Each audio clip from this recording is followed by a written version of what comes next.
it. They present the popular radio program Political Platform on the Ray Power FM network.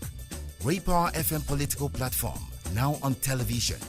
Keep track of the country's polity and be part of the process as they discuss and put political developments in the country into perspective.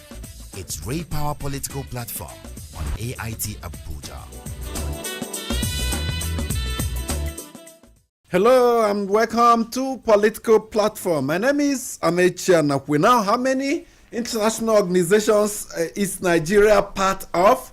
Well, the Federal Executive Council yesterday, that's on Wednesday, told us that we belong to 310 international organizations and agencies. Now, government set up a committee to look at ways ways the country can withdraw from some of these organizations because of this huge bill. Of course, we are told that on annual basis we'll pay about $120 million as dues to this organization. Now, if you break it down to naira and do the conversion, it will give you about 21 billion naira. So a huge drain on our resources, according to the government. So it has recommended that we retain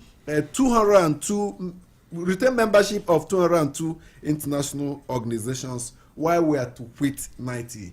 What are the pros and cons? Are there some things we lose by not belonging to this organization? And what about the costs we're going to save? We shall be looking at that. The National Judicial Council yesterday appointed a special committee to, of course, evaluate and monitor corruption and financial crimes cases that are on trial. Ayo Salami, former president of the Court of Appeal, is at the head of that committee, which comprises of the current and former presidents of the Nigerian Bar Association. If you recall, a week before now, the Chief Justice of Nigeria, Walter Onoye, asked Chief Justices of the states to indeed designate some courts as special courts to handle corruption cases. So special courts to handle corruption cases, and the CJN and the National Judicial Council have moved ahead with yet another step to ensure its effective implementation,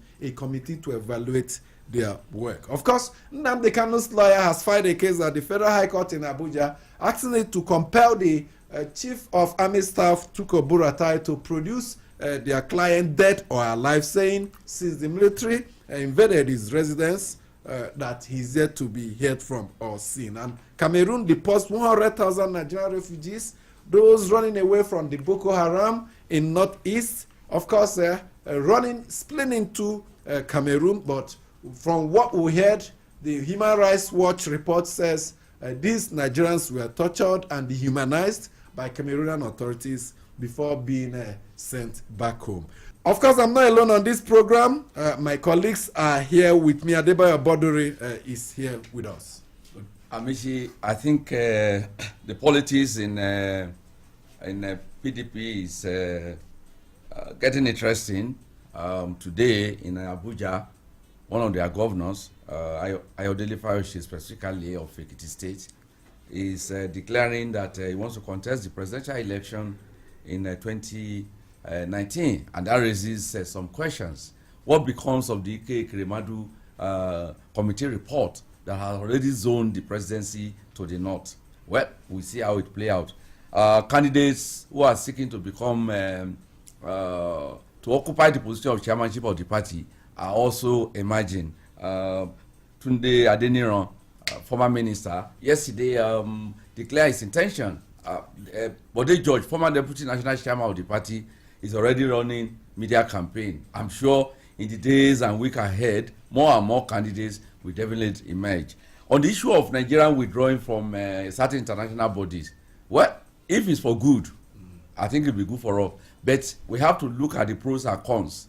How will it affect our presence, our visibility globally? And I think we'll be good. We'll have time to go into it. Yeah, I think those are the issues that I think as well. And then the step by by the Chief Justice of the Federation, I think it's a welcome development. Okay, Mustafa Mohammed is also with us. Amici and Akwedi, Orasonyora report was there has not been implemented. Instead, we jump to, address the ones across the globe. We also know that some of these organizations that Nigeria has been paying a lot of money, public servants go there as a jamboree. They want to attend every conference. Those who are not supposed to be there, their names are being included. So if Nigeria has done that now, they also need to look at the proposals in the Orasanye report. Then to the issue of the IDPs in Cameroon tortured and brought in. It's like from frying pan to fire.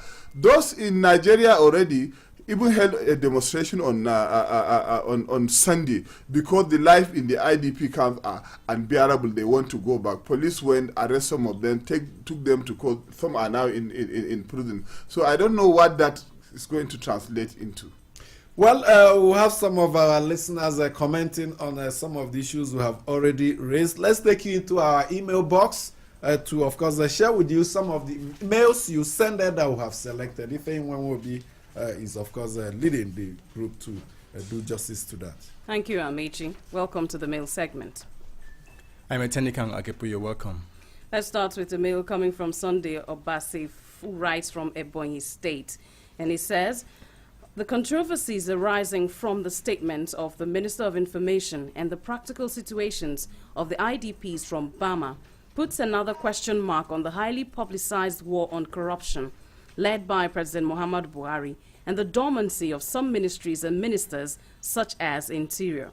If Boko Haram had been incapacitated, if rehabilitation of Bama had gotten to 90%, if the IDPs are willing to return, why must the government insist on keeping them in an environment unbefitting for animals in the name of camps?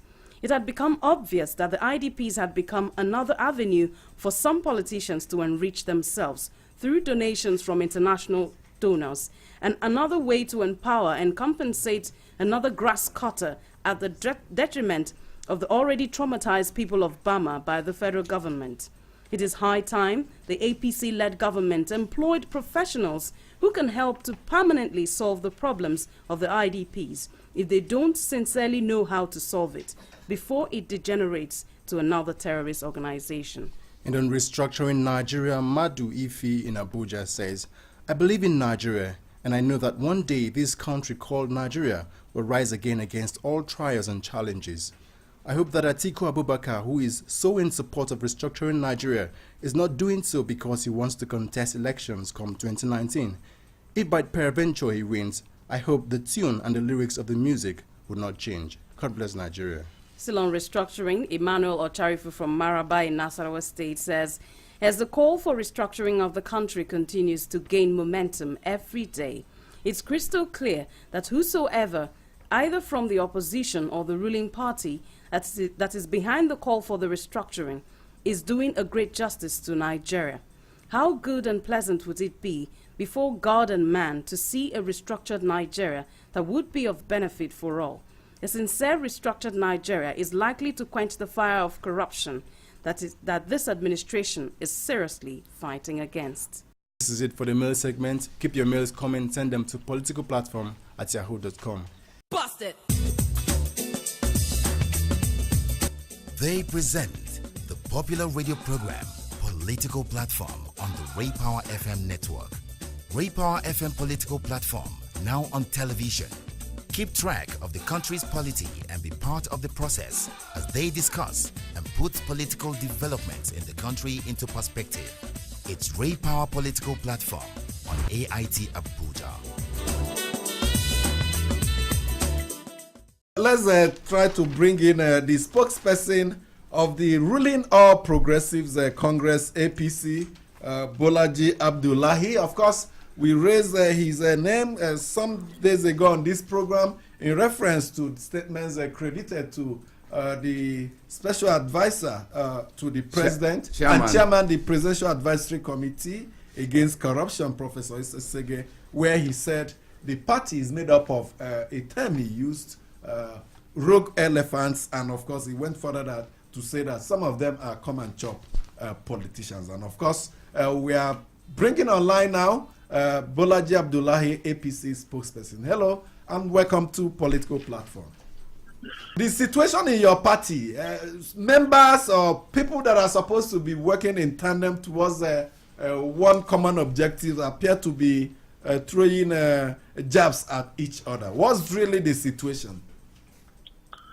Well, I mean, I must start by saying that there is nothing incredibly unusual in what is happening. I mean, it's politics, so we still understand that this kind of thing can happen. But that it is not unusual. It's not the same thing that it is okay or it is acceptable. If you recall that the fundamental issue, if you read the interview in question that led to this situation that we are addressing, was an interview that the Professor SAGAY, granted one of the national newspapers. He was asked if he would stop attacking the National Assembly, just like the party has advised, because you recall that sometimes ago when this situation was arising between the executive and the legislature, we feel that as the party that has majority in the National Assembly, we had to intervene to ensure that we improve the relationship between these two critical arms of government. One of the issues that the National Assembly raised was that, look, you cannot be coming to us to ask us to shield our sword, shift our sword, whereas an appointee of the federal government or an executive is attacking and saying all kind of things in making derogatory remarks about the National Assembly. We say, okay, we'll get back to you on that, we'll take care of that. So it was after that we issued a statement saying that people who are purportedly speaking for the executive arms of government should be careful what they say in order not to complicate further the relationship between the two arms of government. So I think the interviewer brought up this and said, look, are you going to now stop attacking the National Assembly because of the statement issued by the party? I think that was when he saw an opportunity to turn at the party and say all these things that he said. So our response was with deep regret, because we know it's likely going to generate this kind of attention that it's generating, because like you said, we are members of the same family. It's unfortunate. It's not something that we are proud of. But we think that if everyone exercised the necessary decorum, no matter how strongly we feel, there's nothing personal about it, unless, of course, there are other issues that we are not aware of that people take very personal, and why they cannot think of the larger picture. Yeah, let me make a quotation from his press statement, while reacting to the one issued by the party. Said, I took this job because of Buhari and Yemi Osinbajo, who I admire greatly. The people I'm referring to in my criticism are John Oyegun and one Bolaji Abdullahi, who is Senate President Bukola Saraki's man Friday. They are dining with the devil who wants to destroy the party. What is your reaction to that statement? You see, I even though the professor is 77 years old, I think, I'm 48, so he's old enough to be my father. I don't do personal attacks. He doesn't know me. I've served in this country with, I'm proud of my records of service in this country. So I don't have to be responding to this kind of thing, unless there are specific allegations that he's bringing up. But we are in a situation where people just say things that they want to say because of other motives. So I'm not going to respond to personal attacks. I don't do it. If you want to discuss issues with me, I'm ready to discuss it, but I don't do personal. But don't you think this kind of verbal war would be a kind of distraction from the goal your party sets for itself to curtail corruption in the country? No, I mean, it's not. I don't think anyone is. I don't think there are fundamental issues here. There are certain basic principles that we have agreed on as a political party. Let me throw this question at you, Madam Bolaji. Is this an indication that the several allegations that there's a serious discontent among the party members that is coming to the fore? Somebody is using this as an opportunity to continue attacking members of the party, because there are discordant tunes about the party not being able to carry its members alone here and there. No, you see, don't forget one thing. We have our issues, no doubt about it, and we'll be the first to say it. Look, our party is very young political party. And if you have a young political party, there would definitely be contending interests that we are all struggling and learning to manage. The role of a political party, in addition to winning election, is also to manage individual and disparate interests within that political. That's why you have a political party. Because parties should be in a better position to manage disparate interests. But those issues will continue to come up and continue to deal with them. You see, we must not forget that when we returned to civil democracy in 1999, the first few years, PDP went through the same situation. If you recall, within the first 4 years, I think how many Senate presidents did we have in this country? So it is natural. I don't think we should essentialize it. We don't have any fundamental disagreement on where we stand and the philosophy that brings our party together.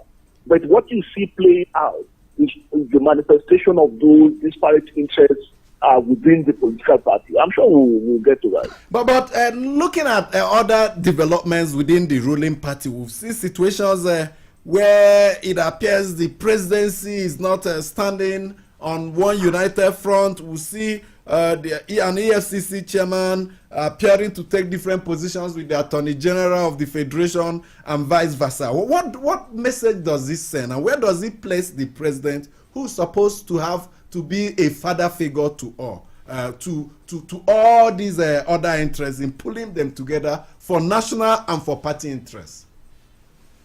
Well, I mean, I can only speak from the point of view of the party. Like you said, the political terrain everywhere is not a stroll in the park. It's not a particularly tranquil house wherever you find political contentions. It's not particularly like very peaceful, and you find everybody going in the same direction. There will be dissension, there will be disagreement, because it's about battle for space, battle for power, battle for interest, and all that. That's what politics is all about. That's the terrain in which we play, and we know that it comes with it. But for us as a political party, the important thing we must continue to do is wherever we think that anybody or any aspect of any element within the system is going too far, to the extent that it can endanger the whole system, we have to step in, regardless of the risk in doing so, or whether we are going to come under verbal assault or be framed in a particular way or the other. We have a role to play as a political party to hold everything together, and that's what we are trying to do. I asked this question because of some insinuations, even coming from party members, that the president appeared to have distanced himself away from his party. The president cannot distance himself from the party. The president is the leader of the party, and the president, as the leader of the party, if he's not happy with anything within the party, he doesn't have to distance himself. He knows what to do. So it's not a question of the president distancing himself from the party. If the president doesn't want the leadership of the party as is currently constituted to remain in Nigeria, you know that the president has the power to do what he deems right. So he doesn't have to abandon his own house. Nobody will know. The president doesn't have to do that.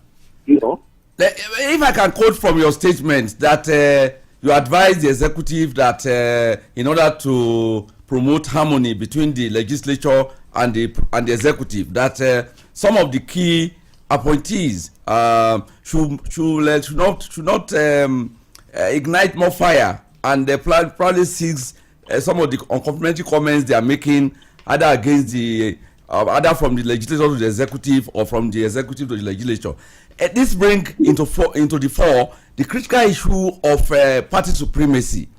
Nobody can secure political power in Nigeria unless on the ticket of a political party.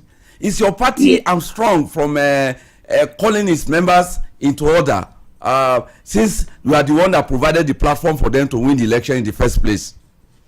Well, the party is not in any way strong by any individual or any institution or whatsoever. What you see is that, and I keep emphasizing this, that we cannot hope to grow our democracy without strengthening our political parties. It will probably take time, right? The notion of party supremacy, to a very large extent, is still a normative. and it still exists now, largely in the theoretical sense. But that is the ideal that we should all, as Nigerians, as Democrats, continue to strive towards. Because this is a critical element of our democracy, right? Talking about the National Assembly, it doesn't matter who is on the National Assembly or who is not in the National Assembly. But the National Assembly as an institution of the democracy is very important. The executive as an arm of our government, it is very important. It has responsibility. And the power of the executive is vested only in the President of the Federal Republic of Nigeria. But the President of the Federal Republic of Nigeria, the Constitution requires, will have to do so many things through the National Assembly. And it's like that everywhere, anywhere else in the world. That's why even in the United States, you have lobbyists, you have people who have to go into the Congress, who have to go into the Senate to get things done on behalf of the President, no matter how convinced he is of the righteousness of his position. Okay. So we as a political party, we as a political party, what we are saying is that for a harmonious working relationship between the two arms of government, for the party to achieve the objectives that we have set for ourselves, it is important for these two arms of government to continue to work together, no matter what they feel about the individuals in those two institutions. So we are saying correspondingly that therefore, one appointee or representative of one arm of this government should not be seen to be so belligerently antagonistic of the other in a way that will make it difficult to facilitate a good relationship. Thank you so much, Bolaji Abdullahi, for joining us on the program. Thank you very much. My pleasure always. Thank you. That's Bolaji Abdullahi. Now let's look at one development that will be a source of pleasure to many Nigerians, especially those that want corruption to be battled to a standstill. There's one report I just saw this morning involving a former CEO of a bank, Atuche.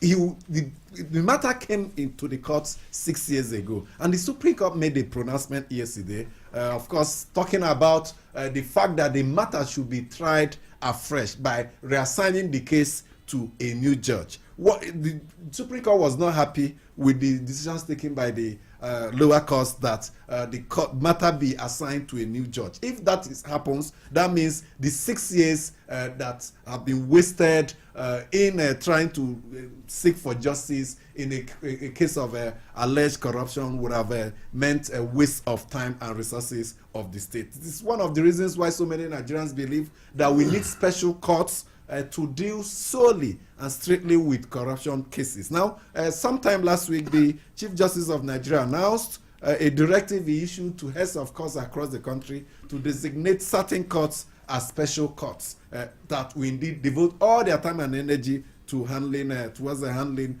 corruption-related cases. And just yesterday, the National Judicial Council set up a committee to do the monitoring beyond pronouncements. They want to monitor and evaluate this practice. So what we are going to see, some states are beginning to comply. One or two judges in one or two courts solely handling corruption. Amechi, the past 2 years has seen a lot of changes in the Nigerian judiciary, where the Judicial Council actually came out with pronouncements, suspension, retirement, or even sacking of some judges who have either on ethical or principles of the law they are administering. I think that is a good news that, a further step is being taken, because the judges we see sitting on the bench are human beings like us. They have weaknesses. But then for a judge, usually a high standard, of ethical, participation is expected. And with this step, I think the lots of Nigerian citizens who are, who have reason to go to the judiciary have a lot of reason to smile more. Yeah, if you recall, during the Abacha regime, there were special tribunals were set up, headed by judges, which was called Failed Banks Tribunal. And they achieved one noticeable feature of the activities of those tribunals around that time was the speed with which they dispense with cases. And I think if this thing is put in place, since the anti-graft agencies take their cases to different courts across the country, and if we have in each state of the federation, including the Federal Capital Territory, we now have special courts designed for that purpose. It's not a new creation now. Is that some courts to be designated as courts handling corruption cases. I think it's a novel idea. It's a good. So that means those judges courts will not hear other cases like civil cases except, or that except those must ones. be corruption related. And I think that will fast track or speed up the processes instead of you have a case. We have seen cases that have been on for almost 15 years. Yeah, but that does not also determined. end the problem of lawyers coming in asking for frivolous adjournment, asking for motions after motions as a delay tactic. I think the Nigerian Bar Association, in conjunction with the judiciary, needs to, come up with additional principles to call their members, to order, because there are several needless adjournments and, motions that are being tabled to delay the legal process. And of course, justice delayed is justice denied. Well, the Administration of Criminal Justice Act, a law that came into force just towards the tail end of the Jonathan administration, tried to, of course, make new provisions that will prevent delays, the frivolous adjournments that you mentioned, and we thought that it was going to indeed quicken the pace. But because of the huge cases before judges, it's not just corruption cases that they have. There are other civil cases, some coming up from magistrate court or customary court that they have to contend with. But with this move now, maybe we'll see some light at the end of the tunnel. In 2007, just when some governors exited office after their 8-year tenure, many of them were dragged to court. Up till today, more than 10 years after, the cases are still in court. Some of them are still now being heard afresh, de novo, just the main issue being treated. But let's quickly tell you that the PDP has told everybody that its presidency has been zoned to northern Nigeria. Why? Southern Nigeria will produce its chairmanship in a convention scheduled before the end of this year. But despite that, Governor of Ekiti State, whose tenure will be expiring as governor in Ekiti State in 2018, says he wants to run for presidency. And of course, apart from the statements he had made in Ado-Ekiti, he's planning to hit Abuja, Nigeria's capital city, today to make a formal declaration. But Adebayo Bodore, his party has reminded him of their stance on zoning that is going to go to the north in 2019. Well, that's what we watch out for, and because the party is so has made it abundantly clear, they left nobody in doubt that the Ike Kremadu committee which proposed that the presidency be zoned to the north has not, as they said, the party has not changed its stance. Maybe political game is so interesting. Maybe it's bargaining power that Fayose is looking for. Different rules for different folks. Remember what happened when 2011 came, and then Jonathan was former President Jonathan was asked not to contest that. That was the agreement. They even had written something somewhere. Of course, he was allowed to contest. So the biggest question is a moral question. How sacred are this zoning formula in the PDP? Exactly. In 1999, when the PDP zoned the presidency to southern Nigeria, some others also contested, talking about Abubakar. I mean, they will tell you it is an internal matter. The law, of course, will not preclude us from running. They want to do it. If for the fun of it, well, we just have to allow the law to take place. But we hope to a point where indeed zoning will be entrenched in the constitution of parties in such a way that once it's zoned, you're not going to have a shot at a particular office. Thank you so much for being part of Political Platform today. Please do join us tomorrow, Friday, for the very last edition of the week. On behalf of the crew, my name is Amichana. We have a good day. Bust it.